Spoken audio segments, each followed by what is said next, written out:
Assalamualaikum warahmatullahi wabarakatuh. Alhamdulillahi rabbil alamin. Wassalatu wassalamu ala ashrafil mursalin Nabiyyina wa maulana Muhammadin wa ala alihi wa sahbihi ajma'in. Wa ashhadu an la ilaha illallah wahdahu la syarikalah. Wa ashhadu anna Muhammadan abduhu wa rasuluh sallallahu alaihi wa ala alihi wa sahbihi wa sallama tasliman katsira. Thumma ma ba'd. Alhamdulillah, kembali kita melanjutkan pelajaran kita mengkaji kitab Khudh Aqidatak, dan kita sampai pada pertanyaan yang ke-50 yang disampaikan oleh penulis. Pertanyaan yang ke-50 berbicara tentang kewajiban mengamalkan hadis sahih. Penulis menyampaikan, ma hukmul amal bil hadis sahih? Apa hukum mengamalkan hadis sahih? Jawaban yang disampaikan oleh penulis, al-amalu bil hadis sahihi wajibun. Mengamalkan hadis sahih hukumnya wajib. Ada dua dalil yang disampaikan oleh penulis. Yang pertama adalah dalil dari firman Allah di Al-Quran, dan yang kedua hadis Nabi SAW. Adapun dalil dari Al-Quran, qauluhu ta'ala, adalah firman Allah Ta'ala, wa ma atakumur rasulu fakhudhuhu wa ma nahakum anhu fantahu. Apapun yang diberikan oleh Rasul kepada kalian, fakhudhuhu, maka ambillah. Wa ma nahakum anhu fantahu, dan apapun yang dilarang oleh Nabi sallallahu alaihi wasallam untuk kalian, fantahu, jangan kalian ambil. Surat Al-Hasyr ayat yang ke-7. Ayat ini berbicara tentang pembagian harta dari hasil peperangan, baik melalui kontak senjata maupun tidak melalui kontak senjata, baik bentuknya fai', yaitu hasil dari rampasan yang didapatkan oleh kaum muslimin dari harta orang kafir tanpa melalui kontak senjata, seperti yang didapatkan oleh Rasulullah SAW ketika beliau mengusir Bani Nadir dari kampungnya. Rasulullah SAW ketika bersama pasukan kaum muslimin ingin menyerang Bani Nadir, dan mereka sudah meninggalkan kampungnya sebelum datangnya Nabi SAW. Lalu semua yang tersisa di kampung itu dibawa oleh kaum muslimin, dan itu menjadi fai' bagi Rasulullah SAW. Karena itulah surat Al-Hasyr sering disebut oleh Ibnu Abbas radhiyallahu anhuma dengan sebutan suratu Bani Nadir. Kemudian Nabi SAW bersama para sahabat, setelah mereka mendapatkan harta fai', harta dari hasil rampasan tanpa melalui kontak senjata, Rasulullah SAW membaginya. Ada yang dikasih A, ada yang dikasih B, ada yang dikasih C, sesuai pembagian yang beliau berikan. Lalu Allah Subhanahu wa taala perintahkan, wa ma atakumur rasulu fakhudhu. Apapun yang diberikan oleh Rasul kepada kalian, fakhudhu, silakan kalian ambil. Wa ma nahakum anhu fantahu, dan apapun yang dilarang oleh Nabi SAW, jangan kalian ambil. Jika ini berkaitan dengan masalah harta, jika perintah ini berkaitan dengan masalah dunia, apalagi jika yang diberikan oleh Nabi SAW berkaitan dengan masalah agama, berkaitan dengan masalah syariat. Karena itulah para ulama memberikan kesimpulan dari ayat ini, meskipun secara tekstual dia berbicara tentang masalah pembagian harta rampasan perang, namun maknanya diperluas. Sehingga jika dalam urusan pembagian harta saja, yang kalaupun orang nggak dikasih dia tetap bisa bertahan hidup dan tidak mengancam kebahagiaannya di akhirat, bahkan juga tidak mengancam kebahagiaannya di dunia, apalagi untuk urusan syariat. Sehingga apa yang diberikan oleh Rasulullah SAW dalam urusan syariat, fakhudhuhu, wajib kalian ambil. Karena ini berkaitan dengan kebahagiaan seorang hamba, tidak hanya di akhirat, termasuk juga di dunia. Nabi SAW pernah mengatakan bahwasanya segala sesuatu yang yuqarribu minal jannah wa yuba'idu minan nar ma baqiya syai'un yuqarribu minal jannah wa yuba'idu minan nar illa qad buyyina lakum. Enggak ada satupun yang tersisa penjelasan terkait perbuatan yang bisa menjauhkan seseorang dari neraka atau mendekatkan seseorang ke surga, illa wa qad buyyina lakum, kecuali telah dijelaskan kepada kalian. Sehingga Nabi SAW membagi kepada umat manusia apa saja yang harus mereka lakukan agar mereka bisa mendapatkan kebahagiaan dunia dan akhirat. Kemudian dalam hadis Nabi SAW, dalil yang kedua yang disampaikan oleh penulis adalah dalil dari hadis yang sangat terkenal, hadis dari sahabat Irbad bin Sariyah radhiyallahu anhu. Nabi SAW bersabda, "Alaikum bisunnati wa sunnatil khulafa'ir rasyidin al-mahdiyyin tamassaku biha." Hadis sahih riwayat Ahmad. Wajib bagi kalian untuk berpegang dengan sunnahku dan sunnah khulafaur rasyidin al-mahdiyyin. Tamassaku biha, pegang eratlah kedua sunnah itu. Hadis sahih riwayat Ahmad. Coba kita perhatikan makna dari hadis ini. Nabi SAW sebelum menyampaikan ini, beliau memberikan muqaddimah. Innahu may ya'ish minkum ba'di fasayara fihi ikhtilafan katsira.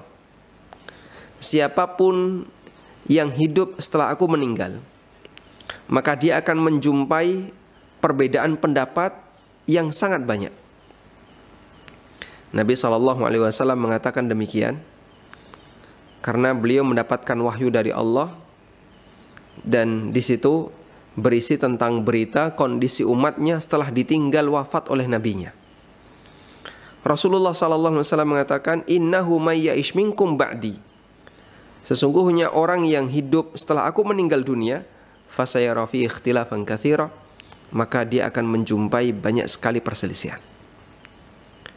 Dan itu sebuah realita yang gak bisa dihindari, pasti terjadi. Makanya kita bisa perhatikan setelah wafatnya Nabi SAW, kaum muslimin mereka langsung berbeda pendapat. Salah satunya adalah tentang masalah siapa yang harus jadi imam, siapa yang harus jadi pemimpin. Sebagian orang Ansar mengusulkan, lakum imamun walanal imam.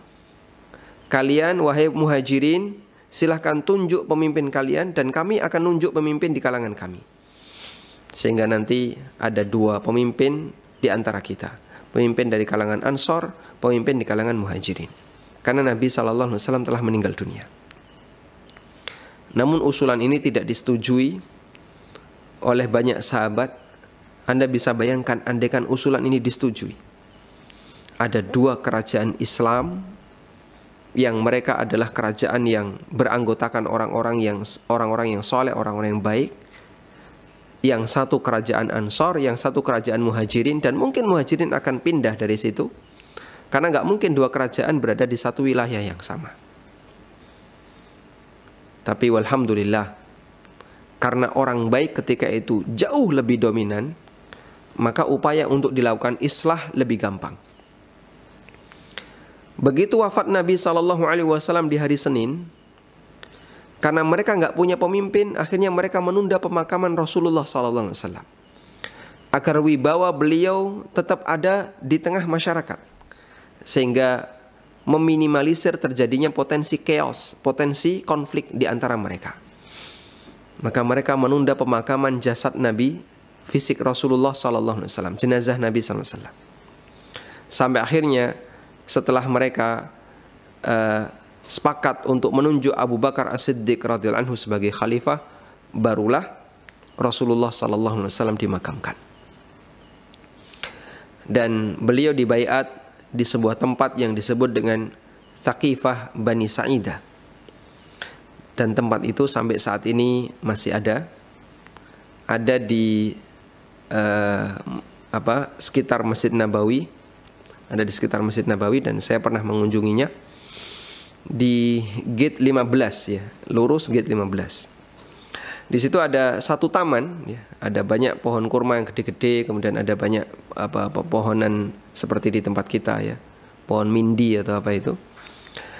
Dan di situ banyak burung-burung. Kemudian ada tulisan, disinilah Saqifah Bani Sa'idah, tempat di mana Abu Bakar radhiyallahu anhu dibaiat sebagai khalifah yang pertama. Tayyib. Kemudian setelah Abu Bakar meninggal dunia digantikan dengan Umar. Posisi kaum muslimin masih bersatu. Lalu setelah Umar wafat, dibunuh oleh orang Majusi, digantikan oleh Utsman. Dan di awal pemerintahan Utsman kondisi stabil sampai akhirnya di akhir pemerintahan beliau ada sebagian orang-orang yang dia baru saja masuk Islam karena mereka datang dari Kufah, datang dari Mesir dan yang lainnya, memberontak Utsman bin Affan. Sampai akhirnya terjadilah pembunuhan terhadap Khalifah Ar-Rasyid Utsman ibn Affan radhiyallahu anhu. Perselisihan terus terjadi. Di zaman Ali bin Abi Thalib juga demikian.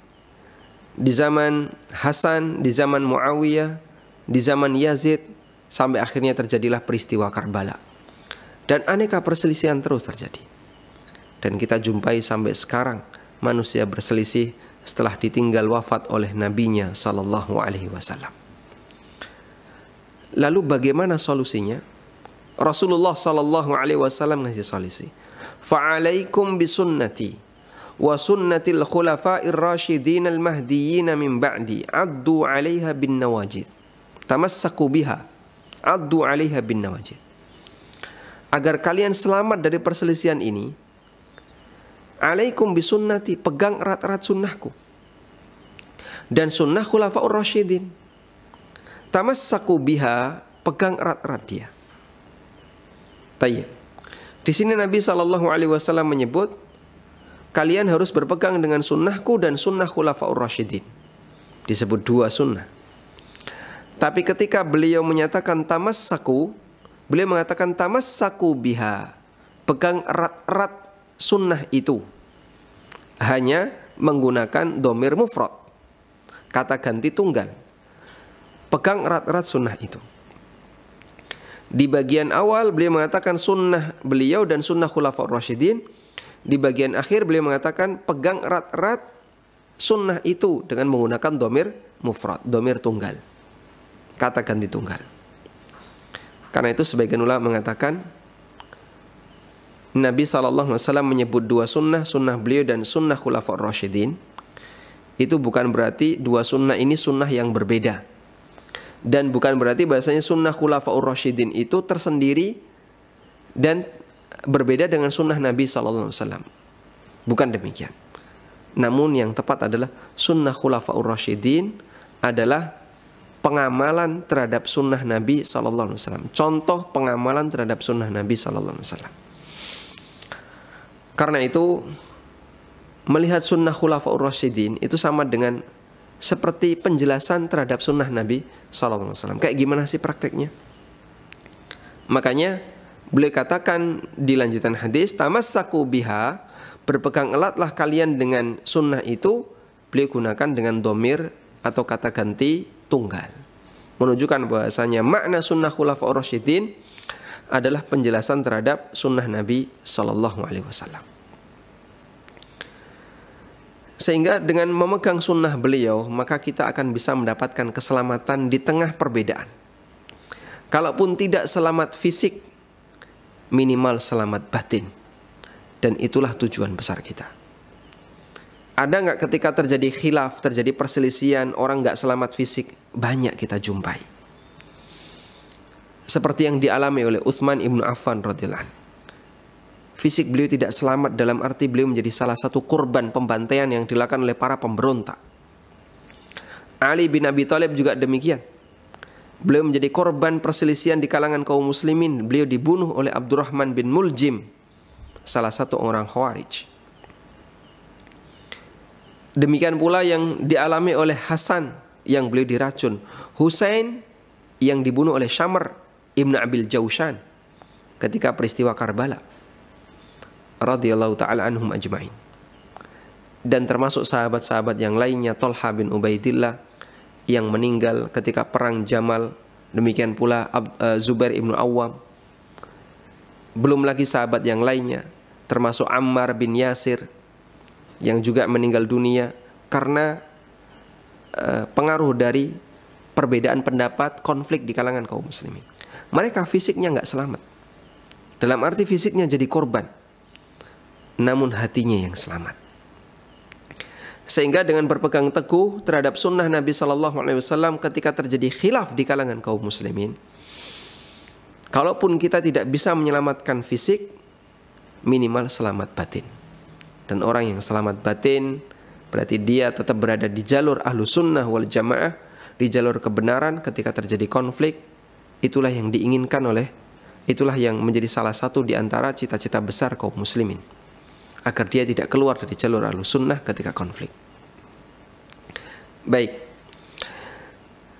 karena itu jamaah yang dimulakan Allah, berdasarkan dalil-dalil seperti ini, maka para ulama menegaskan agar kita ketika mendapatkan hadis sahih, maka kita harus berusaha untuk menerimanya dan berusaha untuk mengamalkannya. Kalaupun kita punya udzur sehingga tidak bisa mengamalkannya, maka kita lakukan semampunya. Dan kalau sudah nggak mampu sama sekali, la yukallifullahu nafsan illa wus'aha. Allah tidak membebani jiwa melebihi dari kemampuannya. Ada beberapa athar yang berisi tentang bagaimana sikap para ulama di masa silam ketika mereka menjumpai hadis sahih. Di antaranya perkataan Imam Asy-Syafi'i rahimahullah. Beliau mengatakan, "Idza wajadtum sunnatan min Rasulillah sallallahu alaihi wasallam khilafa qauli fakhudhu bisunnah wada'u qauli fa inni aqulu biha." Apabila kalian jumpai ada satu sunnah dari Rasulullah sallallahu alaihi wasallam yang berbeda dengan pendapatku, maka ambillah sunnah itu dan tinggalkan pendapatku. Fa inni aqulu bihi, karena berarti ketika ada hadis yang sahih itu, aku sependapat dengan hadis itu. Diperhatikan di sini kata Imam Asy-Syafi'i rahimahullah, bahwa ketika kalian menjumpai hadis yang sahih, ketahuilah saya pendapatnya sesuai hadis sahih itu. Dan apabila kalian jumpai hadis sahih ini bertentangan dengan ucapanku, dengan pendapatku, buang pendapatku dan ikuti hadis sahih. Fa inni aqulu bihi, karena saya berpendapat sesuai dengan hadis sahih ini. Tayyib, ini perkataan Imam Asy-Syafi'i rahimahullah. Dan ini disebutkan dalam kitab Al-Hilyah karya Abu Nuaim. Kemudian juga perkataan yang disampaikan oleh Imam Ahmad bin Hanbal. Beliau mengatakan, "Ma katabtu haditsan illa wa qad amiltu bihi walau marratan li'alla yakuna alayya hujjatan." Apabila aku menulis satu hadis, maka aku berusaha untuk mengamalkannya meskipun sekali, agar jangan sampai hadis itu nantinya akan menjadi dalil yang justru menyudutkanku, yang menyalahkanku. Kamu kan sudah tahu dalilnya, kenapa kau tidak mengamalkannya? Subhanallah. Imam Ahmad bin Hanbal yang beliau menulis kitab Al-Musnad, isinya ribuan hadis. Beliau punya prinsip, jika menulis satu hadis yang beliau yakini sebagai hadis yang sahih, maka beliau akan berusaha untuk mengamalkannya meskipun hanya sekali. Karena itu ketika beliau mendapatkan sebuah riwayat bahwa Nabi SAW pernah berbekam, kemudian Nabi SAW memberikan upah kepada tukang bekam itu sekian, ya, dalam satu riwayat misalnya 1 dinar, maka Imam Ahmad segera mengamalkan hadis itu. Lalu beliau mengambil tukang bekam, kemudian beliau mengupah tukang bekam itu dengan harga 1 dinar. 1 dinar itu berapa, Pak? Ya, dapat seekor kambing di masa silam, kurang lebih 3 juta. Bisa Anda bayangkan, orang di zaman sekarang kalau ngupah tukang bekam berapa? Seikhlasnya, ya, Makanya kadang malu-malu ya, dibungkus amplop, setelah itu dibungkus apa lagi. Isinya cuma 15.000, 20.000. Imam Ahmad ngasih upah 1 dinar dalam rangka untuk mengamalkan hadis Nabi Sallallahu Alaihi Wasallam. Kemudian dulu juga para ulama memahami bahwa mengamalkan hadis itulah zakat hadis. Diceritakan oleh Qasim bin Ismail bin Ali rahimahullah, kunna bibabi Bishr ibn al-Harith al-Hafi. Kami pernah berada di tempatnya Bishr ibn al-Harith al-Hafi. Di depan pintu Bishr ibn al-Harith al-Hafi, dan Bishr termasuk salah satu muridnya Imam Malik, dan beliau juga termasuk ahli hadis. Fa kharaja ilaina, kemudian ketika Bishr keluar, jadi orang ini, Qasim bin Ismail ini nunggu di luar, di depan pintu. Ketika Bishr keluar, faqulna, langsung kami sampaikan, Ya Aba Nasr, Ya Aba Nasr, tuhaddithna, tahaddathna. Wahai Imam Bishr, wahai Syekh, wahai guru, tolong berikan hadis kepada kami. Faqala, kemudian Bishr bertanya, Atu'adduna zakat al-hadis, apakah kamu sudah menunaikan zakat hadis? Qala, qulna, lalu kami bertanya, walil hadis zakat, apakah hadis ada zakatnya? Qala na'am, kata Bishr ibn al-Harith, betul. Idza sami'tumul haditha fama kana fi dzalika min amalin aw salatin aw tasbihin istakmaltumuhu. Ketika kalian mendengar hadis, lalu dalam hadis itu ada kandungan amal tertentu, ada kegiatan salat tertentu, ada bentuk tasbih tertentu, istakmaltumuhu, lalu kalian lakukanlah, kerjakan kandungannya. Itulah zakat terhadap hadis. Dan kita tahu zakat itu wajib, sehingga para ulama memahami mengamalkan hadis Nabi SAW yang sudah diketahui oleh seorang hamba, selagi dia memungkinkan untuk mengamalkannya, hukumnya wajib. Makanya sampai Sufyan Ats-Tsauri rahimahullah, ulama yang masyhur, beliau menasihatkan dalam urusan hadis, ya, kalau kamu bisa untuk dalam 24 jam dalam sehari semalam amal ibadahmu nggak keluar dari hadis, lakukanlah. Sampai pun dalam urusan garuk kepala, andai kamu bisa penuh selama 24 jam tidak keluar dari hadis, lakukanlah. Sufyan Ats-Tsauri mengatakan, law istata'ta, in istata'ta alla tahukka ra'saka illa bisunnah faf'al. Kalau kamu bisa enggak nggaruk kepala kecuali ada dalilnya, lakukanlah. Sehingga kita berusaha untuk gimana caranya 24 jam itu sesuai sunnah. Wah, kalau bisa seperti itu, Masya Allah, itu berarti komitmennya luar biasa untuk menyesuaikan dengan sunnah Nabi SAW. Dan itu muqaddimahnya adalah belajar. Orang misalnya membaca Riyadhus Shalihin, lalu dia mendapatkan beberapa hadis, kemudian dia mengamalkannya, dia melakukannya, maka ya, itulah bagian dari bentuk menjaga bagaimana agar 24 jam sesuai dengan sunnah Nabi SAW. Baik, sekarang akan kita lihat contoh prakteknya, bagaimana praktek para ulama di masa silam dan semangat mereka untuk menjaga agar 24 jam setiap aktivitasnya berdasarkan dalil. Bahasa lainnya adalah jadikan semua aktivitasmu berdalil. Abdurrahman At-Tayyib rahimahullah bercerita, ini disebutkan dalam Manaqib Imam Ahmad karya Ibnul Jauzi. Abdurrahman At-Tayyib bercerita,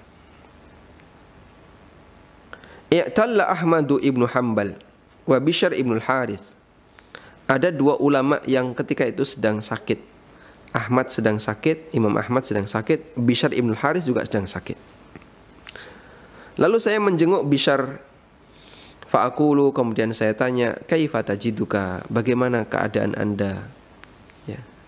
Gimana keadaannya? Orang sakit ketika dijenguk, dianjurkan bagi yang menjenguk untuk dalam rangka untuk menunjukkan kalau dia ikut bersedih sebagaimana kesedihan yang dialami oleh orang yang sakit, maka tanyakan keadaannya, gimana keadaannya. Fayahmadullah tsumma yukhbiruni, maka beliau pun memuji Allah, kemudian beliau menyampaikan kepadaku keadaannya. Bishr mengatakan, ahmadullaha ilaika ajidu kadza wa kadza. Alhamdulillah. Ahmadullah ilaika. Alhamdulillah. Sekarang kondisiku seperti ini. Saya agak pusing, greges, yang di sini linu dan seterusnya. Sudah selesai menjenguk Bishr, Abdurrahman Thayyib ini pulang atau keluar dari tempatnya Bishr. Kemudian di kesempatan yang lain beliau menjenguk Imam Ahmad bin Hambal yang juga sedang sakit. Lalu saya tanya kepada Imam Ahmad, kaifa tajiduka ya Aba Abdillah? Wahai Imam Ahmad, gimana keadaan Anda? Fayaqulu, kemudian Imam Ahmad mengatakan, bi khair, saya baik-baik saja. Kemudian satu ketika saya bertanya kepada Imam Ahmad, ketika Bishr sakit, wahai Imam Ahmad, saat Bishr sakit, lalu saya tanya tentang keadaannya, Bishr itu mengucapkan alhamdulillah, baru cerita keadaannya. Faqala li, maka Imam Ahmad langsung bertanya kepada Abdurrahman Thayyib tadi, salhu amman akhadha hadha. Coba tanyakan kepada Bishr, cara dia seperti itu dari mana? Cara dia ketika ditanya kabarnya saat sakit, saat dijenguk, lalu dia memuji Allah, alhamdulillah, baru menyampaikan keadaannya, itu dapat dari mana? Masya Allah. Ini mungkin dalam pandangan kita nggak digubris. Kita nggak pernah berpikir itu berasal dari mana, hadisnya mana. Faqultu lahu, maka saya sampaikan kepada Imam Ahmad, inni ahabu an as'alahu. Saya kok segan kalau tanya kepada beliau. Kemudian Imam Ahmad mengatakan, qul lahu, coba tanyakan. Sampaikan saja kepada Bishr, qala laka akhuka Abu Abdillah amman akhadta hadza. Sampaikan kepada Bishr, Imam Ahmad bertanya kepada Anda, dari mana Anda mendapatkan cara seperti ini? Akhirnya Abdurrahman Thayyib tadi datang kepada Bishr. Fadakhaltu ilaih. Kemudian aku pun menemui Bishr. Lalu aku sampaikan bahwa Imam Ahmad titip kepada saya untuk menyampaikan kepada Anda. Kenapa Anda ketika ditanya saat sakit itu memuji Allah alhamdulillah, baru menceritakan keadaan? Faqala li, kemudian Bishr mengatakan, Imam Ahmad, Abu Abdillah la yuridu syai'ah illa bil isnad. Imam Ahmad itu kalau dia diceritakan sumbernya pasti harus ada sanadnya. Lalu Bishr mengatakan, An ibni Aun, An ibni Sirin, idza hamidallahal abdu qabla syakwa lam takun syakwa. Wa innama ajidu kadza wa innama aqulu laka ajidu kadza u'arrifu qudratallahi fiyya. Ya. Kata Bishr ibn al-Harith al-Hafi, saya mendapatkan riwayat ini dari Ibnu Aun. Ibnu Aun dari Muhammad bin Sirin, seorang ulama tabi'in. Apabila ada seorang hamba yang memuji Allah, sebelum dia menyampaikan keadaan dirinya, sebelum dia mengeluhkan keadaan dirinya, lam takun syakwa, maka itu tidak termasuk bentuk keluhan. Sehingga kalau orang mengatakan, alhamdulillah sekarang saya pusing, jadi jawaban Bishr ibn al-Harith ketika ditanya, gimana kondisi Anda? Alhamdulillah saya pusing. Nah, Imam Ahmad tanya, kenapa kok jawabannya kayak gitu? Kamu dapat dari mana? Nah, ternyata dari keterangan Muhammad bin Sirin, dari Ibnu Aun, dari Muhammad bin Sirin, bahwa orang yang memuji Allah sebelum mengadukan sakitnya, maka dia tidak termasuk bentuk mengadu yang dilarang. Laisa bisyakwa. Sementara aku sampaikan kondisiku, saya sakit kepala, saya greges, u'arrifu qudratallahi fiyya, agar aku mengenalkan kepadamu, menunjukkan kepadamu tentang takdir Allah yang sedang saya alami. Sehingga jawaban Bishr ibn Harith, alhamdulillah saya pusing, alhamdulillah didahulukan agar tidak terhitung sebagai mengeluh. Kemudian beliau sampaikan saya pusing, alasan Bishr ibn Harith untuk menunjukkan takdir Allah yang sedang saya alami.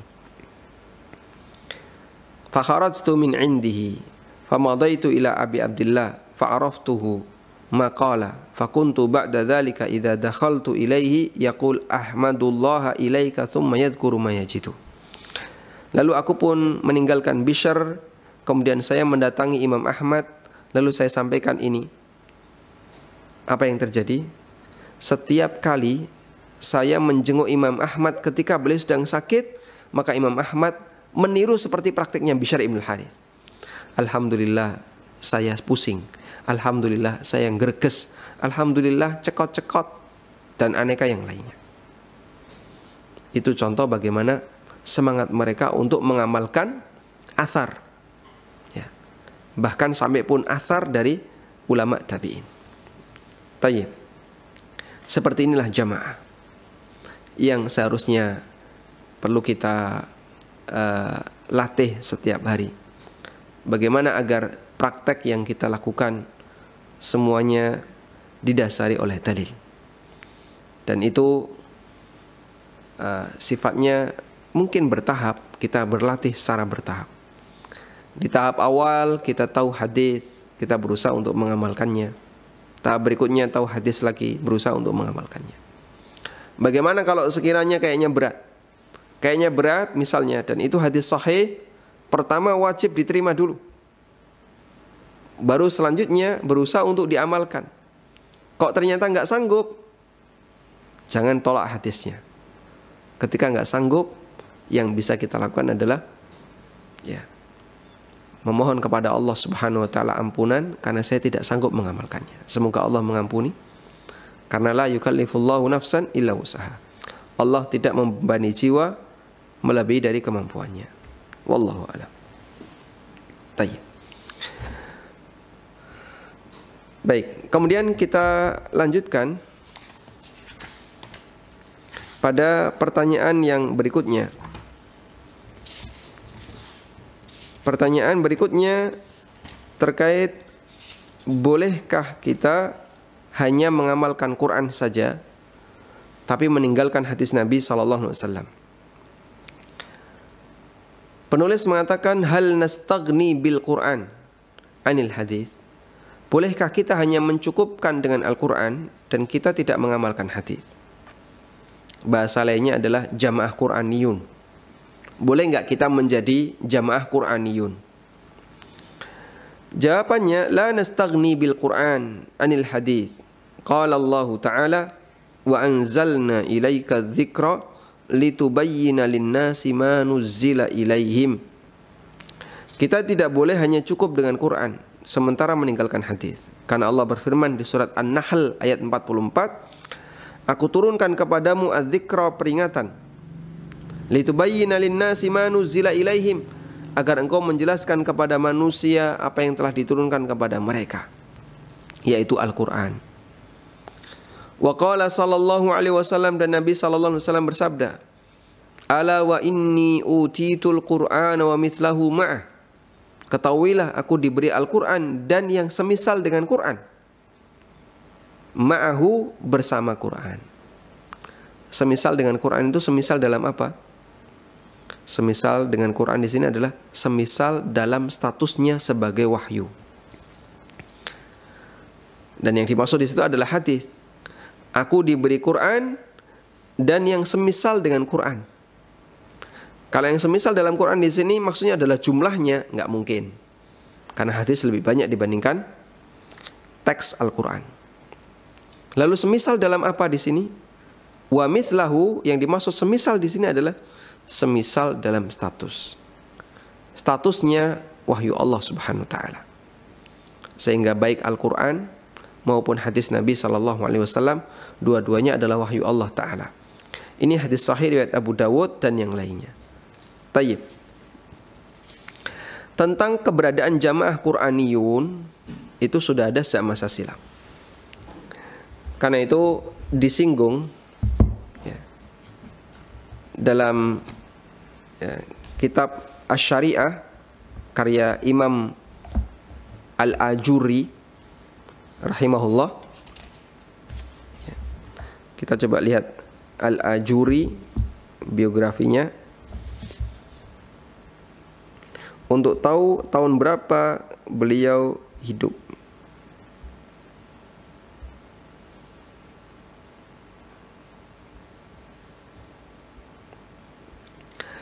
Abu Bakar Al-Ajuri,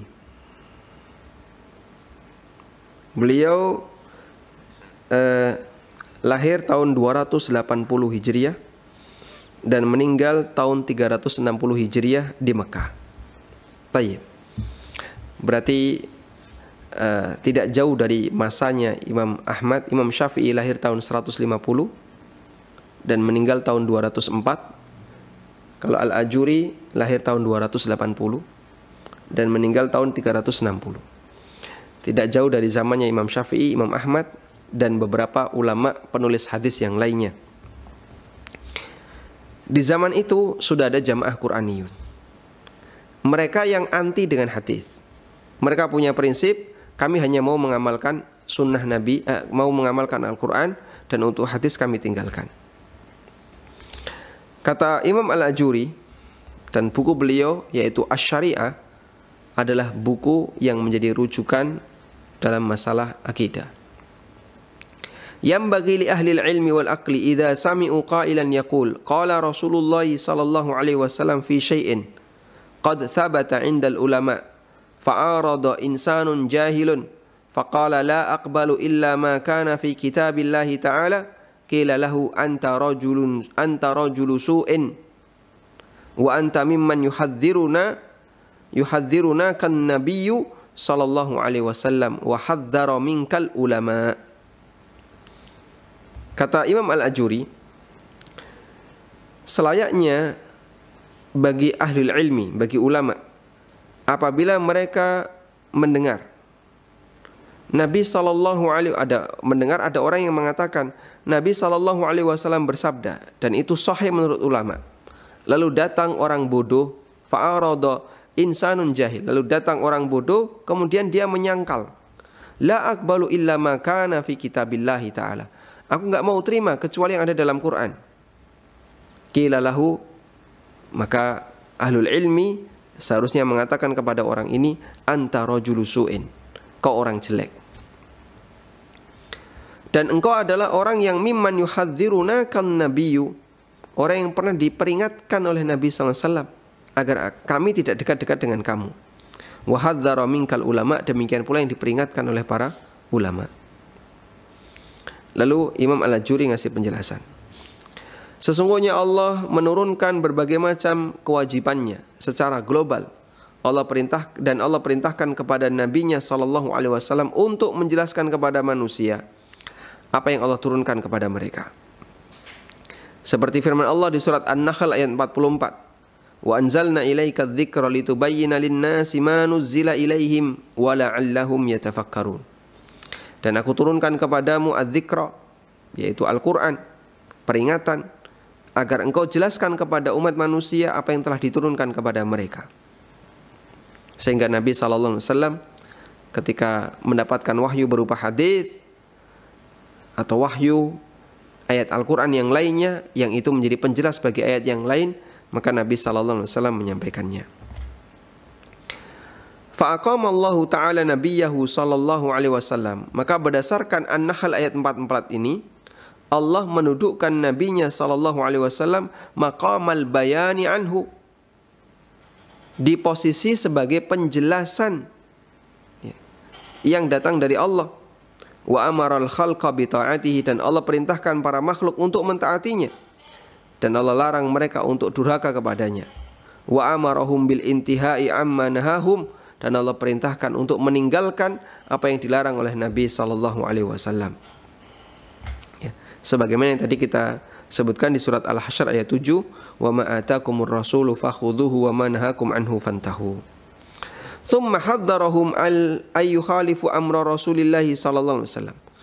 Dan Allah Subhanahu wa taala juga memberikan ancaman jangan sampai agar orang menyalahi perintah Rasulullah sallallahu alaihi wasallam, menyalahi ketetapan Nabi sallallahu alaihi wasallam.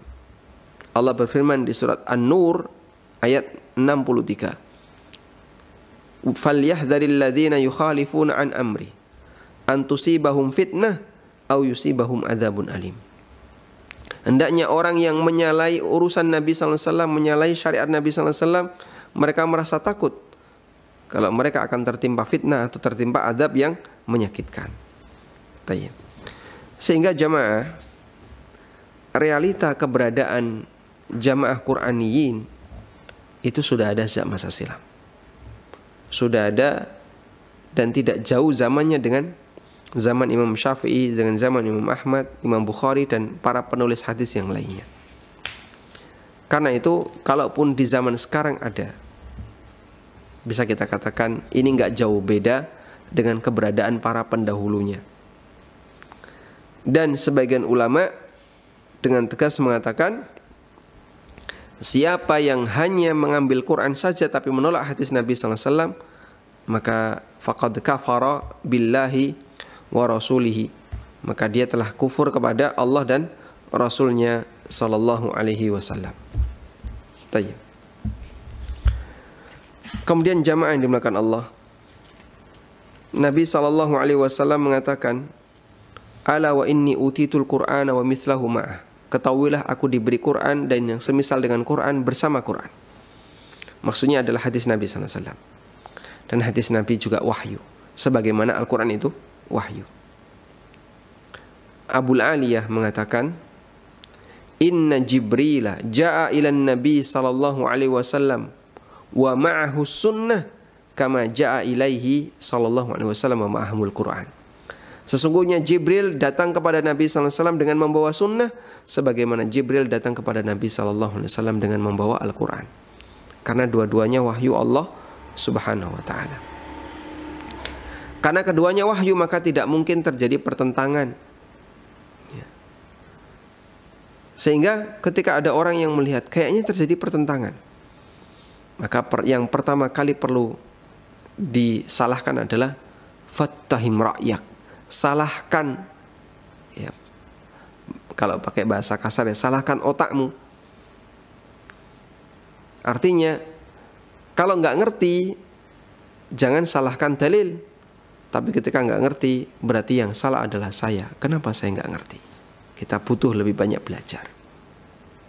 Tayyib.